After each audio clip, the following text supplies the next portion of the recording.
فتعلم وعلم أبنائك وعلم زوجتك ومن حولك لكي يستطيعوا أن يدفعوا مثل هذا الضلال. Kita sekali-kali tidak akan dapat menghancurkan, memusnahkan, melawan kesesatan itu dengan kekuatan fisik, hanya dengan ilmu. Oleh karena itu belajar kita, kemudian ajari anak-anak kita, ajari istri-istri kita, ajari orang-orang terdekat kita. ولذلك سنسأل من يعطينا رجلا ممن نشر الضلال في العالم الإسلامي، اسم رجل ممن ذكرنا قبل قليل. Pertanyaannya, kita berpikir tentang pemikiran sesat ini. Siapa salah seorang tokoh yang menyebarkan ajaran sesat tadi?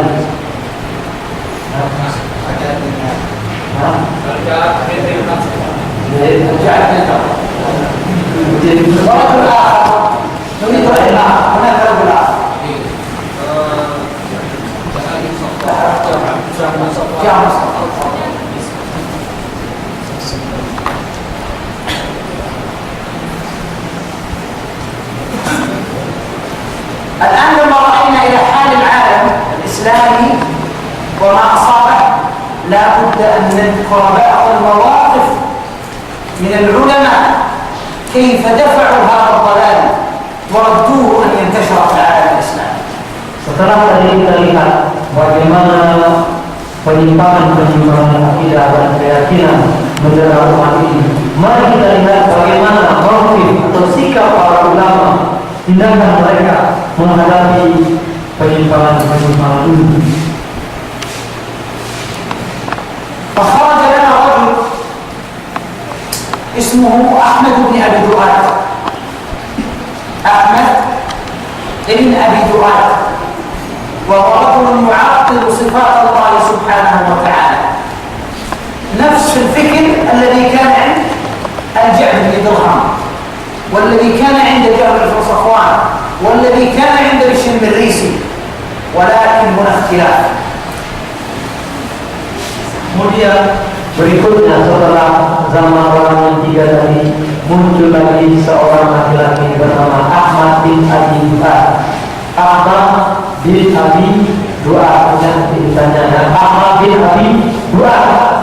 Orang ini membatalkan, menganulir sifat-sifat Allah. Dia mengatakan sifat Allah itu mirip dengan pemikiran Ja'ad bin Ja'ad bin Safwan, mirip dengan yang keduanya siapa? Yang sedang Safwan bin Bishr bin Bishr. Jadi mirip tapi ada bedanya sedikit. الفرق أن هؤلاء كانوا ينشرون مذهبهم بالتأليف وبين الناس، أما هذا فذهب إلى الخليفة مباشرة وأثر في فكره.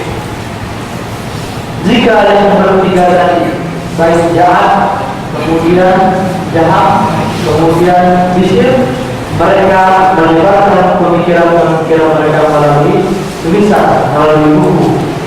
Tetapi kalau Ahmad bin Abi Du'ad, dia langsung menemui khalifah.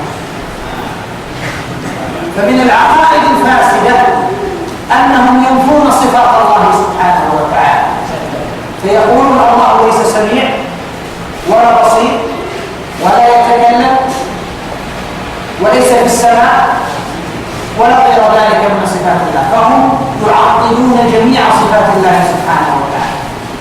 Di antara keyakinan mereka yang membatalkan semua sifat-sifat Allah. Dia mengatakan Allah itu tidak mendengar, tidak berbicara, tidak melihat, tidak berada di suatu tempat, tidak berada di langit dan segala macamnya. Mereka membatalkan, menganulir semua sifat-sifat Allah. فبدأ يقترب أحمد بن أبي دؤاد من الخليفة المأمون حتى غير عقيدته، وأصبح يقول بنفس الفكر هذا، وهو أن الله لا يتكلم والقرآن مخلوق وليس كلام الله. Kemudian Ahmad bin Abi Du'ad mulai melakukan pendekatan kepada Khalifah Al-Ma'mun dan dia berhasil mulai mempengaruhi dan Khalifah pun terpengaruh. Akidahnya mulai berubah. Dia pun meyakini sama yang diyakini oleh Abu Du'ad. Dia mengatakan Allah tidak berkata-kata, Allah la yatakallam, dan Al-Quran ini bukan kalam Allah. Al-Quran adalah makhluk karena al-ma'mum. نحن كما قلنا ذكرنا فضل العقيدة في أول الأمر، وذكرنا كيف فسدت عقائد المسلمين وكيف انتشرت. لا بد أن نذكر شيئا من العلماء الربانيين الذين وقفوا أمام هذا الضلال، والذي يجب أن نقتدي بهم جميعا في محاربة أهل الضلال. Sebagaimana tadi kita telah sampaikan bagaimana penyimpangan akidah dan pemikiran-pemikiran sesat menyebar di tengah masyarakat Islam dan gerakan-gerakan yang dilakukan oleh para pengusungnya. Patut juga kita sebutkan, kita sampaikan bagaimana ulama berperan perjuangan mereka untuk menumpas pemikiran-pemikiran yang tersebut. فلما تأثرت عقيدة الخليفة المأمون لم يكتفي أحمد بن دعاء بهذا الأمر، بل ألزم وأثر في الخليفة كي يلزم الناس بهذه العقيدة وأن القرآن كلام الله وأن القرآن مخلوق وليس كلام الله.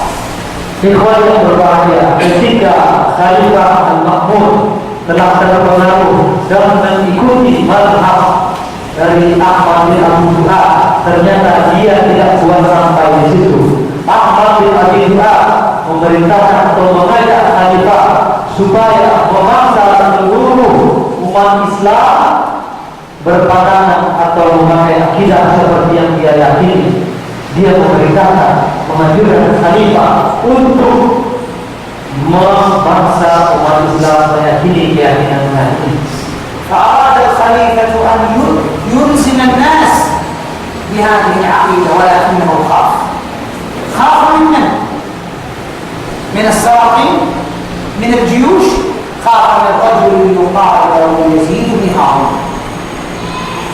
Khalifah sebenarnya sudah berpalu dan ingin menyebarkan pemahaman besar tadi bahwa Al-Quran bukan kalam Allah, Al-Quran adalah makhluk. Tapi dia takut kepada siapa? Bukan kepada tentara, bukan kepada penguasa lain. Dia takut kepada seorang laki-laki, Yazid bin Harun. Seorang namanya Yazid bin Harun. وهذا كان من علماء المسلمين وكان شيخا للإمام أحمد، فكان المأمون يقول: من لي بيزيد بن هارون؟ من لي بيزيد بن هارون؟ Beliau yaitu Imam Yazid bin Harun adalah seorang ulama, salah seorang guru Imam Ahmad bin Hanbal. Kemudian Al-Ma'mun pun bertanya kepada orang-orangnya, siapa yang bisa menangani Yazid bin Harun ini? فلما مات يزيد بن هارون نشر المأمون فكره وألزم الناس بهذه العقيدة الفاسدة. Namun Imam Yazid bin Harun meninggal, tidak sempat mereka lakukan sesuatu, beliau meninggal. Setelah beliau meninggal, maka Khalifah Al-Ma'mun pun mulai melakukan aksinya, memaksa orang-orang untuk mengatakan Al-Quran itu adalah makhluk. فالسؤال كيف لما انتشر هذا المذهب وهذه العقيدة الفاسدة، السؤال كيف دفعه؟ قلنا لا يدفع إلا بالعلم. فخرج لنا رجل يقال له الإمام أحمد بن حنبل. Nah, bagaimana menghalangi atau menghadapi pemikiran sesat ini? Maka sebagaimana kita katakan bahwa pemikiran-pemikiran yang menyimpang tadi tidak bisa dilawan dengan kekuatan fisik, harus dengan ilmu. Dan pada saat itu muncullah seorang orang lain, yaitu Imam Ahmad bin Hanbal. فثبت الإمام أحمد وسقط الناس في هذه العقيدة الباطلة، منهم من سقط خوفا ومنهم من سقط تأثرا بهذه الفساد، بهذه العقيدة الفاسدة. Imam Ahmad bin Hanbal bertahan dengan akidahnya, sementara orang-orang lain sudah terpengaruh, sudah menerima. Ada yang menerima karena terpaksa, diancam karena terancam, akhirnya dia terpaksa menerima, dan ada yang menerima karena telah terpengaruh. فثبت الإمام أحمد وأخذ وسجن ولم يرجع عن العقيدة، وهنا يأتي الثبات، وهنا يأتي الثبات على العقيدة الصحيحة. Kemudian Imam Ahmad ditangkap, dipenjarakan, dipaksa untuk mengakui Al-Quran itu adalah makhluk. Namun beliau tetap istiqamah, beliau tetap tegak dengan pendapat atau dengan akidahnya semula. Disinilah akidah kita sesungguhnya dalam momen-momen seperti ini. فلما سمع المأمون بأن أحمد بن حنبل لم يقل بأن القرآن كلام الله غضب، بأن القرآن مخلوق غضب، وأمر بإخراجه إلى الرصافة وهي شمال العراق مع من كان معه من المعارضين، ولم يجد إلا رجلين، أحمد بن حنبل وكان عمره فوق 70، ورجل آخر يقال له محمد بن نوح وهو من علماء المسلمين وكان عمره 21 سنة. Kemudian begitu Al-Mahmud mendengar bahwa Ahmad tidak mau mengatakan Al-Quran itu bukan kalam Allah, tidak mau mengatakan Al-Quran itu adalah makhluk, dia perintahkan untuk membawanya ke daerah Rafah di sebelah utara Irak. Bawa Imam Ahmad dan seluruh pengikutnya ke sana, perintah Mahmud, dan ternyata tidak ada yang mengikuti beliau kecuali satu orang bernama Muhammad bin Nuh, juga seorang ulama. Jika Imam Ahmad berusia 70 tahun, maka ulama yang kedua ini umurnya baru 21 tahun, masih muda. وفي الطريق إلى المأمون في الطريق مات محمد بن نوح وصلى عليه الإمام أحمد ودفن، فلم يبقى إلا أحمد.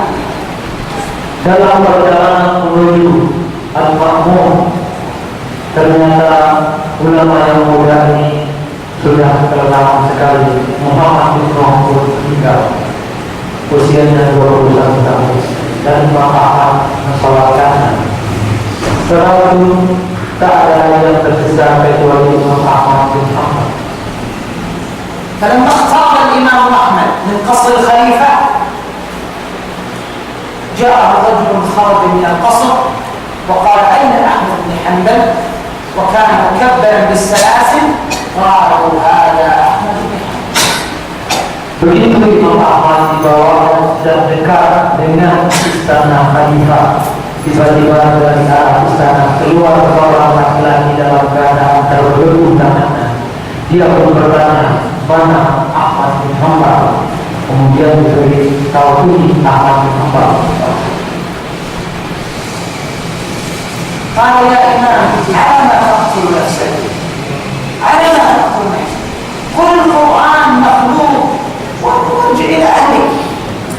فوالله لقد أقسم المأموم ليقتلنك به. Kemudian orang tadi berkata, wahai Ahmad bin Hanbal, mengapa kamu mau membunuh diri? Kenapa mencari mati? Karena Al-Mahmud telah bersumpah akan mengeksekusi mati Anda. Katakan saja Al-Quran itu adalah makhluk, kemudian pulang Allah dengan selamat.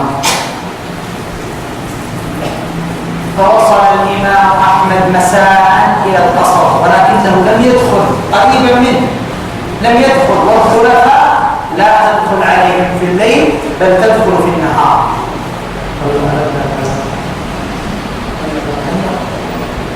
Imam Ahmad tidak menerima perkataan orang tadi. Kemudian Imam Ahmad terus dibawa menuju istana. فلما سمع الإمام أحمد كلام هذا الرجل الذي أخبر اتجه الإمام أحمد إلى القبلة وقال اللهم اكفنيه بما شئت. فلما أصبح قبل الصبح إذا بالناس يعلنون أن المأمون مات. Kemudian Imam Ahmad setelah mendengar ucapan orang lain, beliau menghadap kiblat, kemudian berdoa kepada Allah, Ya Allah, lindungilah saya dari orang ini dengan cara apa saja yang Kau sukai ya Allah. Waktu itu malam hari Imam Ahmad dibawa ke sana malam hari dengan kalimat mau menerima orang-orang yang pada siang hari.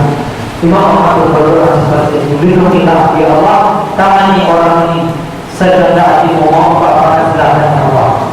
Kemudian pada hari paginya, pagi hari begitu matahari keluar, orang-orang mengumumkan ada pengumuman Khalifah Al-Ma'mun telah mati. ولذلك هنا نعرف أن المؤمن كل ما يكون قريب من الله سرعة الاستجابة للدعاء، لأنه عرف الله في الرخاء فعرفه الله في الشدة. Dari sepengalaman kisah ini kita pun tahu setiap muslim siapa saja orangnya, semakin dekat dia kepada Allah, semakin cepat doanya dikabulkan oleh Allah. Karena dia ketika kondisinya apa, ketika dia tenang, situasinya enak, dia selalu mengingat Allah, dan begitu dia kesempitan, dia kesusahan, maka Allah akan segera bantunya. فيجب أن تتعلق بالله في الرخاء يعرفك الله في الشدة. Oleh karena itu kita semua wajib untuk selalu mengingat Allah, khususnya dalam kondisi kita dalam keadaan tenang, dan insya Allah begitu kita kesulitan Allah akan segera membantu kita. ثم أرجع الإمام أحمد إلى بغداد. Kemudian Imam Ahmad pun dikembalikan, dipulangkan ke Baghdad. فتولى بعد الخليفة رجل يقال له المعتصم فقرب الإمام أحمد إليه. Kemudian berikutnya setelah Al-Ma'mun meninggal, dia digantikan oleh Khalifah Abbasiyah yang bernama Mu'tasim. Al-Mu'tasim kembali memanggil Imam Ahmad.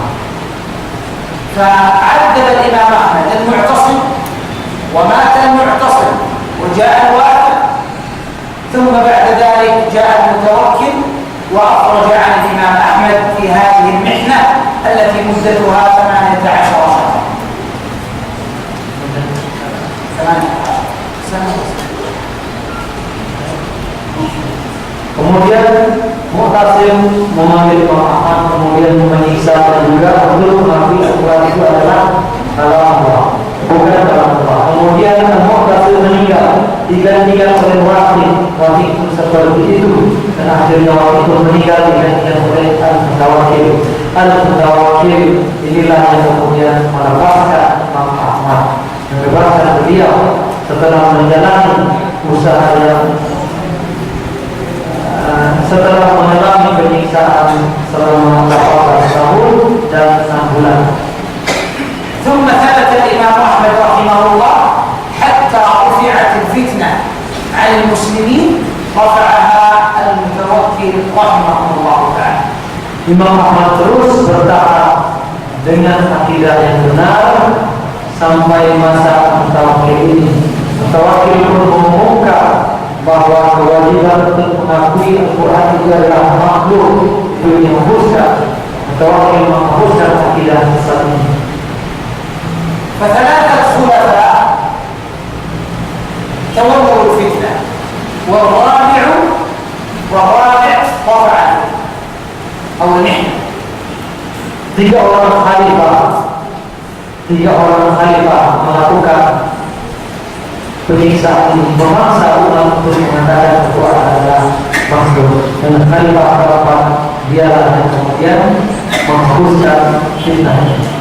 ومع ذلك الإمام أحمد يترحم عليهم ويدعو لهم ويدعو لهؤلاء الخلفاء ويعلم أنهم بسبب الجهل قد ضلت أفكارهم وفسدت عقيدتهم.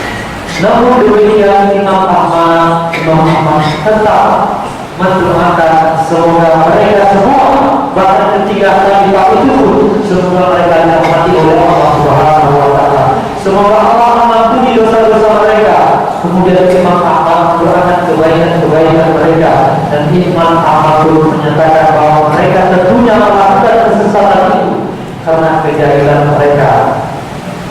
ثم زالت الفتنة أو المحنة عن العالم الإسلامي وانتشرت السنة وبدأ أهل العلم ينشرون مذهبهم وهذا فضل الله.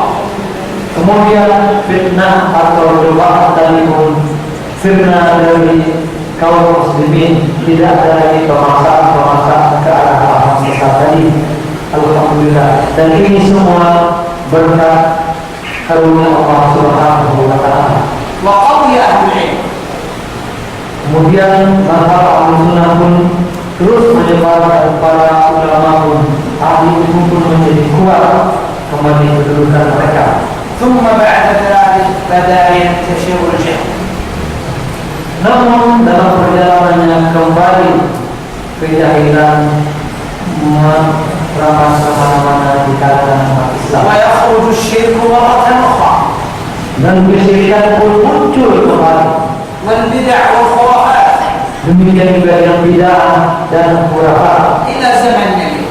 Bahkan terus berlangsung sampai zaman kita saat ini. ولا يمكن أن نزيلها إلا بالعلم. Dan tidak mungkin kita hilangkan ini semua kecuali dengan ilmu.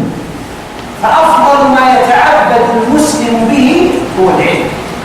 Ketahuilah sesungguhnya salah satu ibadah yang terbaik, cara beribadah terbaik yang kita lakukan kepada Allah adalah dengan ilmu. العلم مبني على الكتاب والسنة. Ilmu yang dibangun atas pengetahuan dengan kitab dan sunnah Nabi Muhammad SAW. وليس تقديس الأشخاص. Bukan ilmu yang berdasarkan pengkultusan seseorang. فنحن لا نعبد الرجال. Kita tidak beribadah, kita tidak menyembah orang dan manusia. فالمرجع هو الكتاب والسنة فقط. Marjah kita, rujukan kita hanya kitab Al-Quran dan sunnah Nabi Muhammad SAW. ولذلك في ختام هذه الكلمة أوصيكم وأوصي نفسي بالعلم. Oleh karena itu dalam penutup kalimat ini atau pertemuan ini, saya berwasiat kepada diri saya sendiri dan kepada kita semua untuk terus menuntut ilmu. فاقرأوا القرآن. Bacalah terus Al-Quran. واعلموا تفسيره. Ketahui tafsirnya, pelajari tafsir Al-Quran. وعلموه أبناءكم. Ajarkan kepada anak-anak kita. واقرأوا سيرة النبي صلى الله عليه وسلم. Bacalah sirah Nabi, perjalanan hidup Rasulullah SAW. أعرفوا أحاديثه. Ketahuilah hadis-hadis Rasulullah SAW. واعملوا بسنته. Amalkan sunnah Rasulullah SAW. إذا كنتم تريدون أن تجتمعوا معه في الجنة. Jika kita semua ingin berkumpul bersama Rasulullah SAW di surga.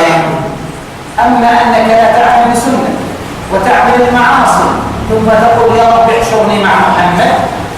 Adapun jika kita tidak mau mengamalkan sunnah Rasulullah, yang kita kerjakan adalah maksiat, kemudian kita pun berkata, ya Allah, kumpulkan bangkitkan saya lagi bersama Rasulullah. ولذلك كان السلف يفعلون كل شيء موافق للسنة. Maka itu semua mustahil. Maka para salafus saleh, ulama kita terdahulu, begitu antusiasnya mereka, begitu mereka sangat berhati-hati dan ingin menjalankan semua sunnah Nabi Muhammad SAW في عباداتهم dalam ibadah-ibadah mereka, وفي تعاملهم مع الناس dalam muamalah mereka dengan sesama manusia, وفي لباسهم cara berpakaian mereka, وفي نومهم cara hidup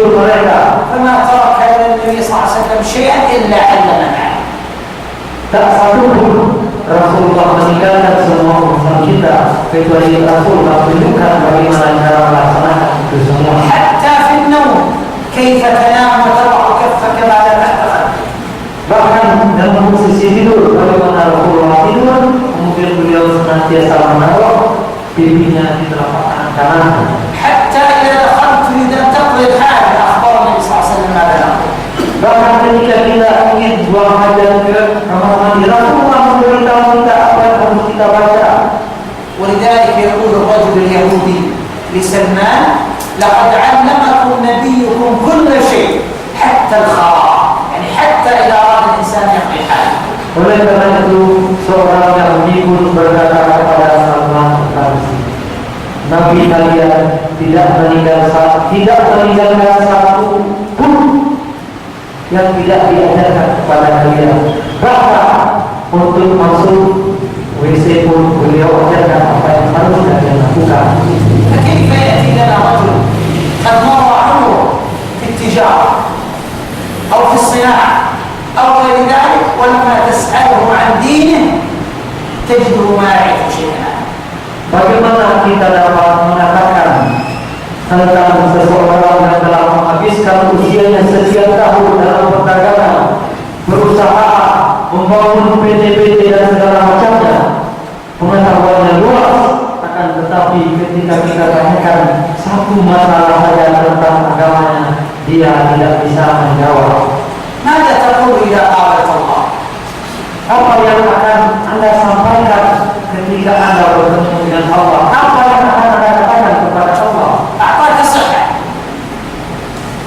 Allah telah memberikan kesehatan, أعطاك مال، Allah telah memberikan Anda harta, ولم يجعلك مجنونا.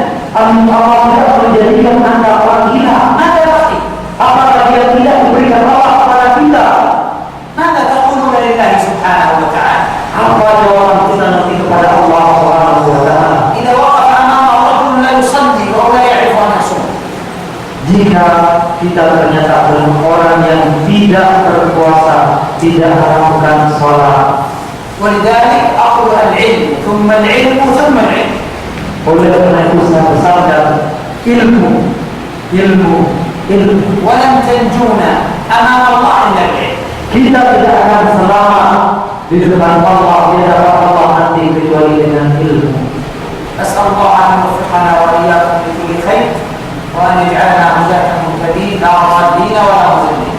Saya berdoa kepada Allah, semoga Allah memberikan taufik kita untuk mendapatkan segala kebaikan. Kemudian Allah menjadikan kita termasuk orang-orang yang mendapat petunjuk dan bisa memberi petunjuk juga kepada orang lain, tidak termasuk orang-orang yang sesat kemudian juga menyesatkan orang lain. في أحد يا أخوان عنده سؤال؟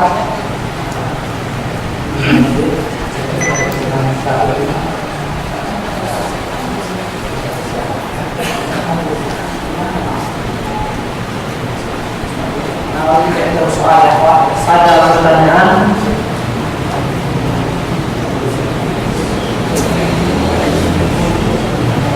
Ada pertanyaan? Oke, kita diskusikan.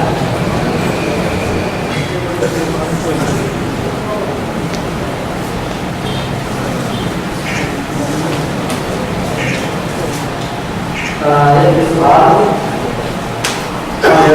ma hukum at-tasbih bukan di masjid. Ma hukum dan perlawanan istimewa dan muhafadah muslimina.